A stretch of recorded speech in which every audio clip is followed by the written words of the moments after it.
చైతన్య ప్రసారం. నమస్కారం, మన ధర్మం కార్యక్రమానికి స్వాగతం. ఇవాళ మన ధర్మం కార్యక్రమంలో మన ధర్మ సందేహాలను నివృత్తి చేసేందుకు మనతో పాటు ఉన్నారు ప్రముఖ ఆధ్యాత్మికవేత్త బ్రహ్మశ్రీ మల్లాది రామనాథ శర్మ గారు. గురుగారు నమస్కారం. నమస్కారం. గురుగారు, గణపతి స్వరూపాలలో లక్ష్మీ గణపతి స్వరూపం యొక్క ప్రత్యేకత ఏమిటి? లక్ష్మీ గణపతిని ఎలా ఆరాధన చేయాలి? గణపతి పరబ్రహ్మ స్వరూపంగా చెప్పబడిందండి. ఆదౌ పూజ్యో గణాధిప. మొట్టమొదట ఏ పని చేసినా కూడా గణపతి పూజ చేయకుండా ఏ పని చేయొద్దన్నారు. పురాణాల్లో ఈ గణపతి తత్వం చాలా విచిత్రంగా ఉంటుంది. శివ కళ్యాణం చేసేటప్పుడు కూడా ముందు గణపతి పూజ చేయమన్నారు. శివపురాణంలో ప్రమాణం ఏమిటి? శివపార్వతుల యొక్క సంతానంగా గణపతిని చెప్తారు. అదేమిటంటే మరి తల్లిదండ్రుల పెళ్లిలో కూడా గణపతిని పూజ చేయాలంటే గణపతి యొక్క స్వరూపం 36 రూపాలుగా చెప్పబడింది. అంటే సర్వసృష్టిలో ఆదిగా ఉన్నటువంటి వారు గణపతి. గణపతిని బ్రహ్మ విష్ణు మహేశ్వరులకు అతీతంగా పరబ్రహ్మ స్వరూపంగా చెప్పారు. అందుకనే గణానాం త్వా గణపతిగుం భవామహే అన్నారు. సర్వగణాలకి కూడా ఆయన అధిపతి, సర్వదేవతలకు కూడా అధిపతి. పురాణాల్లో అనేక ప్రమాణాల్లో దీనికి సంబంధించిన విషయం ఏం చెప్పారంటే, ఏ పని చేసినా కూడా గణపతి పూజ చెయ్యనిది ఆ కార్యం నెరవేరదు అని. భాగవతంలో మీ అందరికీ ప్రసిద్ధమైన కథ సముద్ర మథనం. సముద్ర మథనం చేసేటప్పుడు మొట్టమొదటగా విషం పుట్టింది.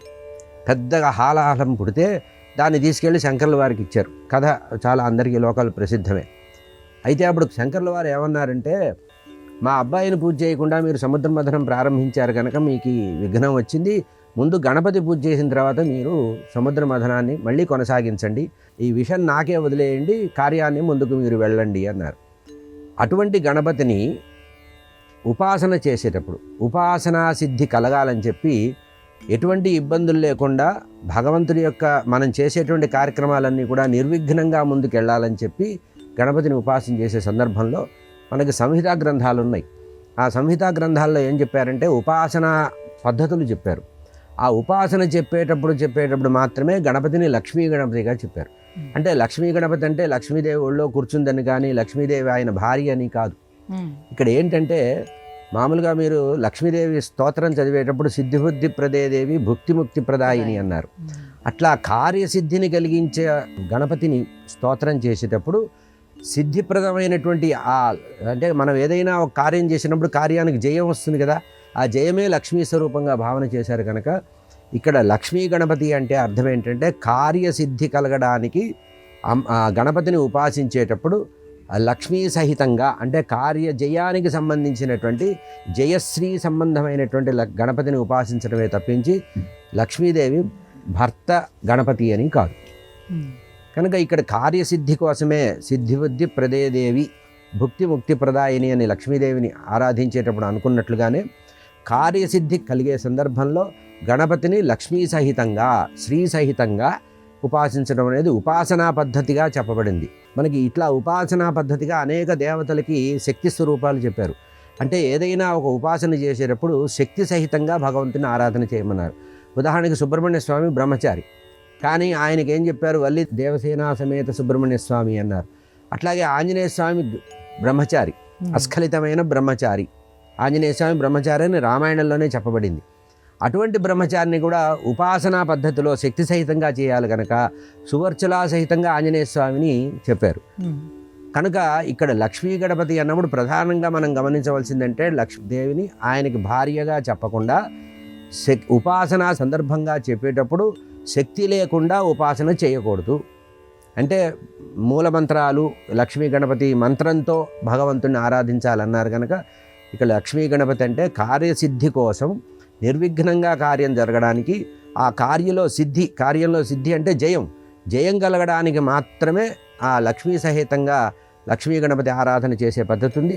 ఇదే విధంగా గణపతికి అనేక రూపాలు ఉన్నాయి. శక్తి గణపతి అంటారు, రత్నగర్భ గణపతి అంటారు, అట్లాగే అష్టమూర్తి గణపతి అంటారు, ఏకదంత గణపతి అంటారు, లంబోదర గణపతి అంటారు, క్షిప్ర గణపతి అంటారు. ఇట్లా గణపతికి ఉండేటువంటి 32 లేదా 36 రూపాల్లో ఈ లక్ష్మీ గణపతి రూపం కూడా ఒకటే కనుక కార్యసిద్ధి కోసం ఎవరైతే ఉపాసన చేస్తారో వారు ఈ మంత్ర సంపుటీకరణలో బీజాక్షర సంపుటీకరణలో లక్ష్మీదేవిని కూడా కలుపుతారు. కానీ ఇది కేవలము ఉపాసనా పద్ధతిగా ఉండేటువంటి లక్ష్మీ గణపతి తంత్రంగా మాత్రమే గమనించాలి. గురుగారు, మహాభారతాన్ని ఇతిహాసంగా ఎందుకు పేర్కొంటారు? భారతానికి ముందు మహా అనే విశేషాన్ని ఎందుకు వాడతారు? ఈ భారతానికి అనేకమైనటువంటి పేర్లు వ్యాస భగవానుడే చెప్పారు. దీన్ని జయము అనేటువంటి పేరుతో కూడా వ్యాస భగవానుడు వ్యవహరించారు. మహత్వాత్ భారవత్వాచ్చ మహాభారతం ఉచ్యతే. వ్యాస భగవానుడే నిర్వచనం చెప్పారు. భారతాన్ని మహాభారతం ఎందుకు అంటున్నాను అంటే దానికి ఆయన చెప్పారు, భరతవంశముల యొక్క చరిత్ర చెప్పడమే భారతము. అంటే భరతవంశీయుల యొక్క చంద్రవంశంలో జన్మించినటువంటి భరతవంశపు రాజుల యొక్క చరిత్ర చెప్పడము భారతం అవుతుంది. ఇందులో మహత్వం కూడా కలపబడింది కనుక మహత్వాత్ భారవత్వాచ్చ మహాభారతం ఉచ్యతే. అంటే మహామహిమ కలిగినటువంటి అనేక విషయాల యొక్క కలయికనే మహాభారతంగా చెప్పబడ్డారు కనుక కేవలము భరతవంశీయుల యొక్క చరిత్రే కాకుండా అనేక ఉపాఖ్యానాలతో కలిపి చెప్పారు. అంటే భారతంలో అసలు కథ ఎంత ఉంటుందో దానికి సమానమైనటువంటి ఉపాఖ్యానాలు కూడా ఉన్నాయి. కొన్ని వందల ఉపాఖ్యానాలు మీరు హరిశ్చంద్రుడి కథ, రామచంద్రమూర్తి కథ, అదేవిధంగా నలచక్రవర్తి యొక్క కథ, అనేక కథలు మనకి మహాభారతంలో కలుపుతాయి కనుక అనేక ఉపాఖ్యానాలతో మహాభారముగా మహత్వం చేత భారత్వం చేత. ఇంకోటి ఏంటంటే 1,00,000 శ్లోకాలతో రచించబడ్డటువంటి మహా విపులమైన గ్రంథం. ప్రపంచ ఇతిహాసంలో మహాభారతం కంటే పెద్ద గ్రంథమే లేదుట. 1,00,000 శ్లోకాలతో ఒక పెద్ద వాల్యూమ్ అన్నమాట మహాభారతం అంటే. 4 వేదాల యొక్క సారంగా కూడా తీసుకున్నారు. అంటే ఋగ్వేద, యజుర్వేద, సామవేద, అధర్వణ వేదాలు అనేటువంటి 4 వేదాల్లో ఉండేటువంటి సారాన్ని తీసుకొని 5వ వేదంగా, పంచమ వేదంగా చెప్పారు కనుక మహత్తు చేత, ఇందులో ఉండేటువంటి మహిమ యొక్క గొప్పతనం చేత, ఇందులో యొక్క కథ విస్తారం చేత, అనేక కారణాల చేత మహాభారతము అనేటువంటి విషయాన్ని వేదవ్యాస భగవానుడు ప్రత్యేకంగా కోరుకున్నారు. దీనికి జయము, భారతము, సంహిత, ఉపాఖ్యానము, మహేతిహాసము, పంచమ వేదం అనేటువంటి అనేక పేర్లు ఉన్నటువంటి వాట వ్యాస భగవానుడే పేర్కొన్నాడు. ఇక ప్రత్యేకంగా మనం మహాభారతం అని ఎందుకు అన్నారంటే మహత్వాత్ భారవత్వాచ్చ మహాభారతం ఉచ్యతే. అనేకమైనటువంటి మహిమలు, అనేకమైనటువంటి ఉపాఖ్యానాలు, అనేకమైనటువంటి ఉపకథలు, అనేకమైనటువంటి ధర్మ విషయాలు, ధర్మ అర్థ కామ మోక్షాలకు సంబంధించిన చతుర్విధ పురుషార్థాలకు సంబంధించినటువంటి విపులమైనటువంటి వ్యాఖ్యానం అంతా భారతంలో ఉంది కనుక దీన్ని ప్రత్యేకంగా మహాభారతం అనేటువంటి పేరుతో వేదవ్యాస భగవానుడే పేర్కొన్నాడు. ఇంతేకాకుండా భారతం రచించినప్పుడు ఒక ప్రతిజ్ఞ కూడా చేశాడు వ్యాస భగవానుడు. లోకంలో ధర్మము, అర్థము, కామము, మోక్షం అనేటువంటి 4 పురుషార్థాలకు సంబంధించిన ఏ ఇతివృత్తం లోకంలో ఎక్కడ ఉన్నా అది ఇక్కడ ఉంటుంది. ఇక్కడ ఉన్నదే అంతటా ఉంటుంది, ఇక్కడ లేనిది ఇంకెక్కడా లేదు అని ఒక ప్రతిజ్ఞ చేసి రాశాడు కనుక దీనికి మహాభారతం అనేటువంటి విశేషమైనటువంటి పేరు వ్యాస భగవానుడే ఏర్పాటు చేశాడు కనుక ఇది విస్తారంగా చెప్పబడేటువంటి ఒక మహాగ్రంథానికి, మహా ఇతిహాసానికి పెట్టబడిన పేరుగా మనం మహాభారతాన్ని గమనించవచ్చు. గురుగారు, ఆచారం అని అంటేనే ఆచరించదగినదే అని అర్థం కదా, మళ్ళీ ఇందులో సదాచారం, దురాచారం అని వేరువేరుగా ఉన్నాయా? దురాచారం అనేది మనం పక్కకి జరిగితే వచ్చే దురాచారం. దురాచారం అనే పదం ప్రత్యేకంగా ఎక్కడ లేదు. అంటే సదాచారానికి వ్యతిరేక పదంగా దురాచారం వాడుతున్నాం కానీ దురాచారం అనే విషయం ఎక్కడ లేదు. ఆచార భంగమే దురాచారంగా ఉంటుంది. ఆచరించదగినది ఆచారమైంది. ఇది ఆచరించు అని ఆచరించడానికి ఏదైతే చెప్పారో దాన్ని ఆచరించన్నారు. మంచిగా ఆచరించి మంచి విషయాలు మాత్రమే ఆచరిస్తే అది సదాచారం అన్నారు. సదాచారానికి 2 అర్థాలు ఉన్నాయి. ఒకటి సత్ ఆచారం, మంచి ఆచారం ఒక అర్థము. సదా ఆచరించదగింది సదాచారం. సదా అంటే ఎల్లప్పుడూ, ఎప్పుడూ కూడా ఆచరించదగింది అంటే ఎప్పుడూ పద్ధతి ప్రకారమే ఉండాలి, ఎప్పుడూ శుచిగా ఉండాలి, ఎప్పుడూ నిర్మలంగా ఉండాలి, ఎప్పుడు పవిత్రంగా ఉండాలని చెప్పడానికి ఆచారం చెప్పారు.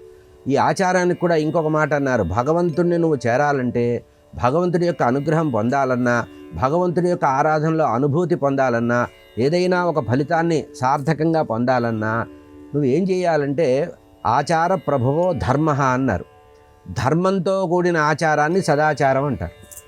అంటే మామూలుగా ఆచారం అంటే ఆచరణ అని అర్థం. మామూలుగా లౌకికంగా ఆచరిస్తే నీ ఆచారం ఏమిటయ్యా అంటారు. అంటే నీ యొక్క ప్రవర్తన ఏమిటని, వీడి ఆచారం ఏమిటో ఆలోచించి చెప్పండి అంటారు. అంటే అర్థం ఏంటంటే వాడి ప్రవర్తన ఎట్లాంటిది, వాడి బిహేవియర్ ఎట్లాంటిదని. కానీ ఇక్కడ ఏంటంటే ధర్మంతో కూడిన ఆచారాన్నే సదాచారం అంటారు. ఏదైతే ధర్మానికి వ్యతిరేకంగా ఉందో దాన్ని మీరు అన్నట్టుగా దురాచారం అవుతుంది. వేద విహితమైనదే ధర్మము, ఆ ధర్మయుక్తమైనదే సదాచారం. వేదంలో చెప్పబడింది మాత్రమే ధర్మం అవుతుంది. ఆ ధర్మంతో కూడినటువంటి ఆచరణే సదాచారం అవుతుంది.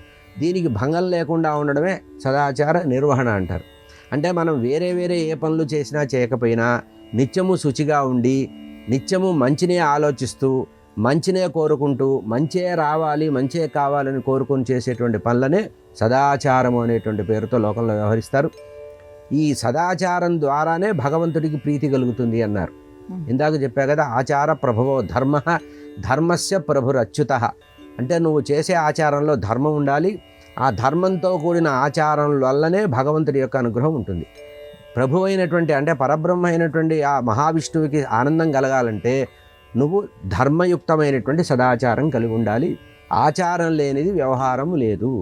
ఆచారయుక్తమైనటువంటిది వ్యవహారంగా ఉంటుంది. కనుక ఆచారాన్ని నిర్వహిస్తే ఆ సదాచారంలో ఎవరైతే జీవిస్తారో వారు భగవంతుడికి అనుకూలురు, భగవంతుడి యొక్క అనుగ్రహానికి వాళ్ళు పాత్రులు అవుతారని చెప్పబడింది.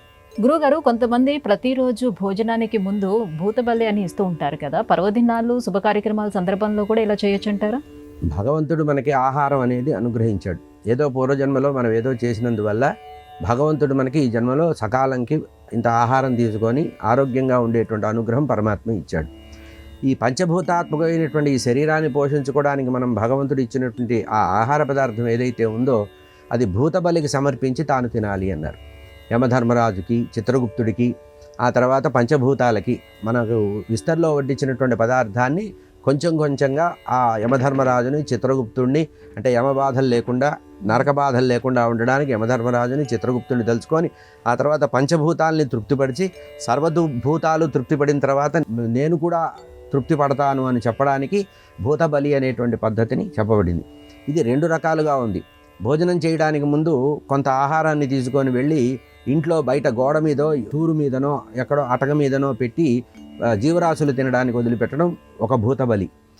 ఇది కాకుండా విస్తర్లోనే వడ్డించిన తర్వాత పక్కనే పెట్టుకొని పక్కనే కొంచెం కొంచెంగా ఇందాక చెప్పినట్టుగా యమధర్మరాజుని, చిత్రగుప్తుని, ధర్మదేవతని, ఆ తర్వాత పంచభూతాలని తలుచుకుంటూ అన్నం కొంచెం కొంచెంగా మెతుకులు వదిలిపెట్టడం అనేది భూతబలిగా చెప్పబడింది. అయితే ఇది ఎప్పుడు చేయాలి, ఎప్పుడు చేయకూడదు అన్నదానికి ఒకటి ఉంది. భగవంతుడి నివేదన ఏ రోజు చేస్తారో ఆ రోజు ఇది సమర్పించాలి. మనం తినకుండా ఉపవాసం ఉన్న రోజున భూతబలి సమర్పించవలసిన అవసరం లేదు. మనం కనుక యదన్న పురుషోభవతి తదన్నాత్ తస్య దేవత అన్నారు. నువ్వు ఏదైతే ఆహారంగా తీసుకుంటావో అదే భగవంతుడికి నైవేద్యం పెట్టు అని. భగవంతుడికి ఏది నైవేద్యం పెడతావో అదే నువ్వు పొందాలి అని.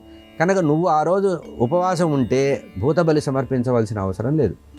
నువ్వు ఆహారం తీసుకునే ముందు మాత్రమే ఇది చేయమని సదాచారం చెప్పబడింది. కనుక ధర్మశాస్త్రంలో చెప్పిన దాని ప్రకారం నువ్వు ఆహారం తీసుకునే ముందు మాత్రమే భూతబలి సమర్పించాలి. ఉపవాసాదుల సందర్భంలో భూతబలి సమర్పించవలసిన అవసరం లేదు అని శాస్త్రంలో ప్రత్యేకంగా చెప్పారు. గురుగారు, తండ్రి విషయంలో జీవతో వాక్యకరణాత్ అని అంటారు. దీని అర్థం ఏంటో తెలియజేస్తారా? సాధారణంగా తల్లిదండ్రులు మనకి జన్మనిచ్చి, గోత్రాన్నిచ్చి, వంశాన్నిచ్చి, కుటుంబాన్నిచ్చి, ఆస్తిపాస్తులనిచ్చి మనం సుఖంగా ఉండడానికి 10 మందిలో మంచి పేరు తెచ్చుకోవడానికి తల్లిదండ్రులు మనకి జన్మ ఇచ్చారు. కనుక ఆ తల్లిదండ్రుల యొక్క రుణం తీర్చుకోవడానికి అనేక మార్గాలు చెప్పారు. తల్లికి సేవ చేస్తే రుణం తీరుతుంది, తండ్రి యొక్క మాటని పాటిస్తే రుణం తీరుతుంది. ఇది పద్ధతి. అంటే జీవిత వాక్యకరణాత అనే దానికి ప్రధానంగా ఏం చెప్పారంటే తండ్రి విషయంలో తండ్రి మాట వింటే రుణం తీరుతుందట. తండ్రి అడుగుజాడల్లో నడుస్తూ తండ్రి ఏం చెప్పితే అది చేస్తే తండ్రి రుణం తీరుతుంది. ఇక తల్లి రుణం ఎట్లా తీరుతుందంటే సేవ చేస్తే రుణం తీరుతుంది. ఎందుకంటే నవమాసాలు తన్ని వహించి రక్తమాంసాలని కూడా మనకిచ్చి తాను కష్టపడి మనకి జన్మనిస్తోంది. కనుక జన్మ ఇచ్చినందుకు సేవ చేసి తల్లి రుణం తీర్చుకోమన్నారు. కానీ తండ్రి రుణం ఎట్లా తీరుతుందంటే తండ్రి మాట వింటే తండ్రి రుణం తీరుతుందట. అంటే ఇక్కడ జీవతో వాక్యకరణాత్ అంటే అర్థం ఏంటంటే తండ్రి యొక్క మాటని జవదాటకుండా ఉండాలి. దీనికి 2 రకాల లౌకిక అర్థాలు చెప్తారు. కానీ ప్రామాణికమైన అర్థం ఏంటంటే జీవతో వాక్యకరణాత్ అంటే సహజంగా అందరూ చెప్పే మాట ఏంటంటే తండ్రి బతికున్నంత వరకు తండ్రి మాట వినమని కాదు. అది పరిమితార్థం అంటారు దాన్ని. విపులార్థం ఏంటంటే ఈ శరీరాన్ని ఇచ్చింది తండ్రి కనుక ఈ శరీరం ఉన్నంత వరకు తండ్రి మాటను వినాలి. అంటే తండ్రి వెళ్ళిపోయిన తర్వాత తండ్రి మాట వినాల్సిన అవసరం లేదా అంటే ఈ శరీరం ఉన్నంత వరకు తండ్రి ఏ బాటలో నడిచాడో ఆ బాటలో నడవాలి. తండ్రి ఏ మార్గంలో ఉన్నాడో, ఏ పద్ధతిలో ఉన్నాడో, ఏ దానాలు చేస్తూ ఉండేవాడో, ఏ ధర్మయుక్తంగా ఉండేవాడో, ఏ కుటుంబ మర్యాదలను కాపాడుకుంటూ ఉండేవాడో, ఏ కుల మర్యాదలు పాటిస్తూ ఉండేవాడో, ఏ దానాలు ధర్మాలు చేస్తూ ఉండేవాడో, ఏ ఉత్సవాలు చేస్తూ ఉండేవాడో, ఏ దేవతలను ఆరాధించేవాడో, ఏ గ్రంథ పఠనం చేసేవాడో, ఏ మార్గంలో వెళ్ళేవాడో, ఏ యాత్రలు చేసేవాడో, ఏ తీర్థాలు సేవించేవాడో అట్లా తండ్రి అడుగుజాడల్లో నడవడమే జీవతో వాక్యకరణాత్. తండ్రి వెళ్ళిపోయినా కూడా అదే మార్గంలో ఉండాలి. ఉదాహరణకి తండ్రి ఒక దేవాలయం కట్టించాడు. ఆ దేవాలయానికి ఏదో 100 ఎకరాలు ఇచ్చాడు అనుకోండి, తండ్రి ఉన్నంత వరకు దాని నుంచి తర్వాత దాన్ని హరించమని కాదు. అంటే జీవతో వాక్యకరణాత్ అంటే నువ్వు ఉన్నంత వరకు కూడా తండ్రి మాట ఉంటుంది. దీనికి రామాయణంలో మనకు ప్రత్యేకంగా కనబడుతుంది. భరతుడు వస్తాడు, ఎవరు రామచంద్రమూర్తి అరణ్యవాసం చేస్తుంటే భరతుడు వస్తాడు, అన్నా తండ్రి వెళ్ళిపోయాడు, నువ్వు తండ్రి మాట ప్రకారం అరణ్యవాసం చేసావు, ఇప్పుడు తండ్రి వెళ్ళిపోయాడు కదా, నేను రమ్మంటున్నాను, వెనక్కి రమ్మంటాడు. నువ్వు అరణ్యవాసం అక్కర్లేదు, కావాలంటే నీ తరఫున నేను అరణ్యవాసం చేస్తాను, నువ్వు నాతో పాటు వచ్చేసి అంటాడు. లేదా నేనుంటాను, నువ్వు రాజ్యం చెయ్యి అంటాడు. అప్పుడు రామచంద్రమూర్తి ఒక మాట చెప్తారు, జీవతో వాక్యకరణాత్ నాయన, తండ్రి ఉన్నా లేకపోయినా తండ్రి మాట ఉంటుంది.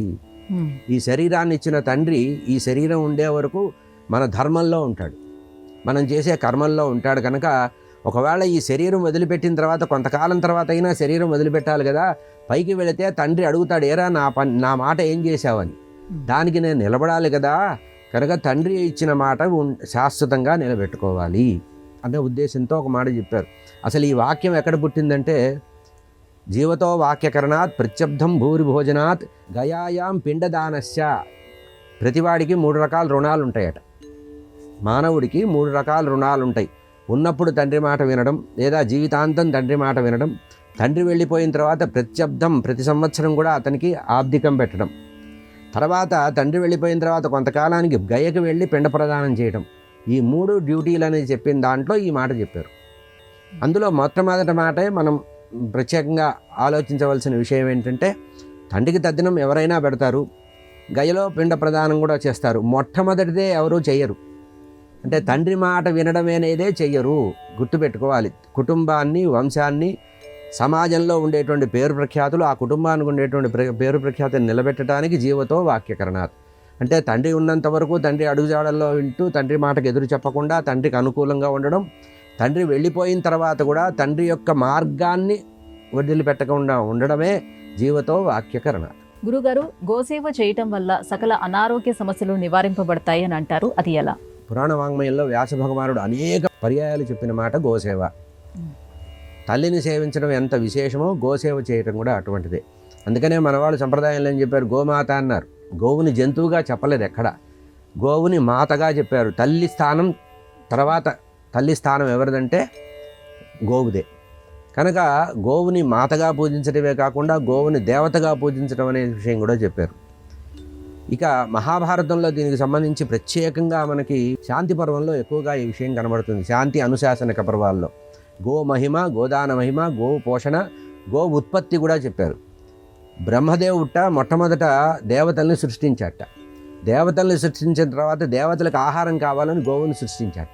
అంటే సర్వజీవుల్ని కూడా జీవించడానికి అనుకూలంగా సృష్టించిన విశేషమైనటువంటి సృష్టి ఏమిటంటే గో సృష్టి. ఆ గోవుని సృష్టించిన తర్వాత గోవుల్లో జాతుల్ని కూడా సృష్టించారట. పరమేశ్వరుడు యొక్క అనుగ్రహంతో ఈ వచ్చినాయట. ఇక గోవులకి ఇచ్చిన అనుగ్రహం ఏంటంటే, ఏ జీవి అయితే నీకు సేవ చేస్తాడో ఆ జీవి యొక్క ఆరోగ్యాన్ని కాపాడవలసినటువంటి బాధ్యత నీకుందని పరమేశ్వరుడు చెప్పాట. అందుకనే మన వాళ్ళు పూర్వకాలంలో ఏం చెప్పేవాళ్ళు అంటే, ప్రతిరోజు గోవుకి సేవ చేసి గోవుకి గ్రాసాన్ని ఇచ్చి స్నానం చేయించి అలంకరించిన తర్వాత గోశాలలో కొంతసేపు కూర్చోమన్నారు. ఆ తర్వాత గోవుని శరీరానికి స్పృశించమన్నారు, దగ్గరికి తీసుకోమన్నారు. గోవుని బాగా దగ్గరికి తీసుకొని గంగడోలంతా కూడా బాగా రుద్ది ఒళ్ళంతా కూడా నిమరమన్నారు. ఈ నిమిరినప్పుడు ఏం జరుగుతుందంటే, మన శరీరంలో ఉండేటువంటి ఏ రోగమైతే ఉంటుందో, ఏ అనారోగ్యం అయితే శరీరంలో ఉంటుందో, ఇది ఒట్టిగా చెప్తున్న మాట కాదు, భారతంలో ఉన్న మాటే. మన శరీరంలో ఏ రుగ్మతలైతే ఉన్నాయో, తీవ్రమైనటువంటి అనారోగ్య సమస్యలు ఏవైతే ఉన్నాయో, ఆ అనారోగ్య సమస్యల్ని ఆ గోవు పరిశీలిస్తుందట. అంటే వైద్యుడి దగ్గరికి వెళ్తే నాడీ జ్ఞానం చేసి మనకి టెలస్కోప్ పెట్టి టెస్ట్ చేసి మనలో ఎట్లా ఉందని తెలుసుకుంటారే, అట్లా గోవుట మన శరీరంలో ఉండే అనారోగ్యాన్ని ఆలోచిస్తుందట.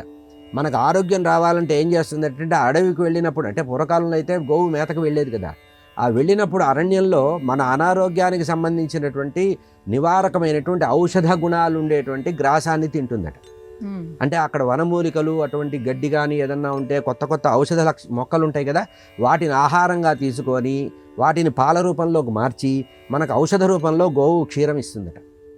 అట్లా గోవుని కొంతసేపు కనుక మనం దగ్గరికి తీసుకొని రోజు దాని సేవ చేస్తే మన ఆరోగ్య విషయం తాను తీసుకుంటుందట. తాను తీసుకొని ఆ ఔషధ రూపంలో పాలు ఇస్తుందట. కనుక ఆ పాలని కనుక మనం తాగితే రోగాలు తగ్గుతాయి అనేది భారతంలో ఉండేటువంటి ప్రత్యేక విషయం. కనుక గోసేవ చేస్తే మన గురించి గోవు ఆలోచిస్తుంది. అయితే ఇప్పుడు రోజులు ఎట్లా ఉన్నాయంటే ఎక్కడో పాలు తెచ్చుకొని మనం తీసుకుంటాం, ఎక్కడో గోవు ఉంటే ఆ గోవు దగ్గరికి వెళ్ళి ఇంత గ్రాసం ఇచ్చి బొట్టు పెట్టి దాన్ని 4 ఫోటోలు తీసుకొని బయటకు వస్తున్నాం మనం. ఇది గోసేవ కాదు. ప్రతివాడు కూడా తన జీవితంలో 3 తరాలు గోవుని సేవించాలట. అంటే ఒక దూడతో కూడినటువంటి గోవుని కొనాలి, కొన్న తర్వాత దానికి మళ్ళీ 2 తరాలు సంతానం వచ్చే వరకు గోవుని సేవ చేయాలట. ఇట్లా గోవు సేవ చేయడం వల్ల మన కుటుంబానికి సంబంధించిన సమస్తమైనటువంటి ఆరోగ్య సమస్యల్ని అర్థం చేసుకొని గోవు మనకు అనుకూలమైనటువంటి పాలని ఉత్పత్తి చేసి ఇస్తుంది. కనుక గోవుని సేవించిన వారికి ఆరోగ్యం వస్తుందని ప్రధానంగా ఇది. ఇక ఆ గోవుకు సంబంధించినటువంటి పంచగవ్యాలు ఉన్నాయి, ఆవు నుంచి వచ్చేటువంటి పంచ ఔషధాలు ఉన్నాయి. ఆ 5 ద్వారా కూడా మనకి ఆరోగ్యానికి సంబంధించింది. క్యాన్సర్కి గోమూత్రానికి సంబంధించినటువంటి పదార్థాలు, గోమూత్రంతో తయారు చేసిన కొన్ని ఔషధాలలో క్యాన్సర్ని నివారించేటువంటి ఔషధాలు కూడా తయారీ ఉన్నాయి. ఆయుర్వేదంలో కూడా చెప్తారు, మంచి ఆవు నెయ్యితో కలిపి ఈ ఔషధం తీసుకోండి అంటారు. అంటే ఆరోగ్యానికి గోవుకు సంబంధించిన ప్రతి వస్తువు, ప్రతి ఉత్పత్తి కూడా మనకి ఉపయోగమిస్తుంది. ఇంకో గొప్ప విషయం ఏం చెప్పారంటే, ఈ పరిశోధనలో తేలిన విషయం ఏంటంటే, గోశాలలో కనుక కొంచెం సేపు రోజు 1 గంట సేపు అన్నా నువ్వు కూర్చుంటే అక్కడ వచ్చేటువంటి ఆ వాతావరణంలో కొన్ని పాజిటివ్ వైబ్రేషన్స్ వల్ల నీలో చాలా గంభీరమైనటువంటి వ్యాధులన్నీ కూడా తొలగిపోతాయి అనేటువంటి విషయం పరిశోధనల వారు తెలిసిన విషయం. కనుక గోవు మాత, గోవు ఆరోగ్యప్రదాత, గోవు ప్రాణప్రదాత. ఇంకా గొప్పగా ఏం చెప్పారంటే, కొన్ని ఔషధాలు తీసుకునేటప్పుడు గోవుకు సంబంధించిన గోక్షీరం, కపిల గోవు యొక్క క్షీరంతో తయారు చేసిన పదార్థాలు కనుక ఆయుర్వేదంలో కలిపి తీసుకుంటే సంతానం లేని వారికి కూడా సంతానం కలుగుతుందని అనేక లాభాలు చెప్పారు. కనుక గోవు ఐశ్వర్యకారకమే కాకుండా ఆరోగ్యప్రదమైనటువంటి విషయం. గోవు లక్ష్మీదేవి, గోవు మాత, గోవు ఆరోగ్యప్రదాతగా కూడా చెప్పారు. కనుక ఆవును సేవించిన వారికి అష్టైశ్వర్యాలే కాకుండా ఆయురారోగ్యాలు కూడా వృద్ధి అవుతాయి అనేటువంటిది శాస్త్ర ప్రమాణం. ఇందులో ఎటువంటి వివాదం లేదు, సంశయం కూడా లేదు. గురుగారు, గో పూజను విశేషంగా ఎప్పుడు చేస్తే మంచిదంటారు? మన జీవితంలో ఎప్పుడు అవకాశం ఉంటే అప్పుడల్లా గోపూజ చేయమని చెప్పారు శాస్త్రంలో. కానీ కొన్ని విశేష సందర్భాలు కూడా ఉన్నాయి. మన పుట్టినరోజులో, మన నూతన గృహంలో ప్రవేశించే రోజుల్లో, జీవితంలో మనం ఒక ఆశ్రమం నుంచి ఇంకో ఆశ్రమంలో ప్రవేశించే రోజు, అంటే విద్యార్థులు పాఠశాలలో అక్షరాభ్యాసం చేసే సందర్భంలో, ఉపనయన సంస్కారం చేసే సందర్భంలో, వివాహ సందర్భంలో, ఇట్లా మన జీవితంలో ఎప్పుడు ఏ శుభకార్యం జరుగుతున్నా ఆ శుభకార్యానికి ముందుగా గోపూజ చేయమని చెప్పారు. ఇదే కాకుండా విశేషంగా గోపూజ చేసేటువంటి పర్వదినాలు కూడా మనకి చెప్పారు. సంక్రాంతికి గోపూజ మనం విశేషంగా చేస్తాం. అదేవిధంగా పౌర్ణమి నాడు గోపూజ చేయడం అనేటువంటి పద్ధతి కూడా మనకి విశేషంగా చెప్పబడింది. ఇక ధనుర్మాసంలో కూడా నిత్యము గోపూజ చేయమని చెప్పారు. ధనుర్మాస సందర్భంలో ధనుర్మాసం మొత్తం కూడా ఉదయం పొద్దున్నే నదీ స్నానం చేసి ఆ తర్వాత వెళ్ళి గోపూజ చేసి తర్వాత దేవాలయాలు దర్శనం చేయమన్నారు. కనుక మన నిత్య జీవితంలో గోపూజకి విశేషమైన ప్రాధాన్యత ఉంది. అంతేకాకుండా పర్వకాలంలో గోపూజ చేసే అవసరం ఉంది. మనం కూడా ఒక పద్ధతి ఏర్పాటు చేసుకోవాలి. మన పుట్టినరోజులు, మన ఇళ్లల్లో పిల్లల పుట్టినరోజులు, తర్వాత మన వివాహ వార్షికోత్సవాలు, మ్యారేజ్ డేలు చేస్తారు కదా, ఇటువంటి సందర్భాల్లో కూడా గోపూజ చేయడం మంచిది. మన ఇంట్లో ఏ శుభకార్యం చేసినా ఆ శుభకార్యం గోపూజతో ప్రారంభించినప్పుడు విశేషమైన ఫలితం ఇస్తుంది. సాధారణంగా భూమి పూజ చేసేటప్పుడు, గృహప్రవేశం చేసేటప్పుడు విశేషంగా గోపూజ చేసేటువంటి సంప్రదాయం అనేది మన కుటుంబాల్లో ఉన్నది. అటువంటి గోవుని పూజించి మనము 10 కాలాల పాటు క్షేమంగా ఉండడం అనేది చెప్పదగినటువంటి సూచన. గురుగారు, ఇవాళ మన ధర్మము కార్యక్రమంలో మాకు వచ్చినటువంటి సందేహాలన్నీ కూడా నివృత్తి చేసినందుకు ధన్యవాదాలండి. ఇది ఇవాళ మన ధర్మం కార్యక్రమం. రేపటి మన ధర్మం కార్యక్రమంలో మళ్ళీ కలుసుకుందాం. నమస్కారం. ఈ కార్యక్రమాన్ని తిరిగి చూడాలనుకుంటే www.youtube.com/@ETV Life Spiritual లో చూడవచ్చు.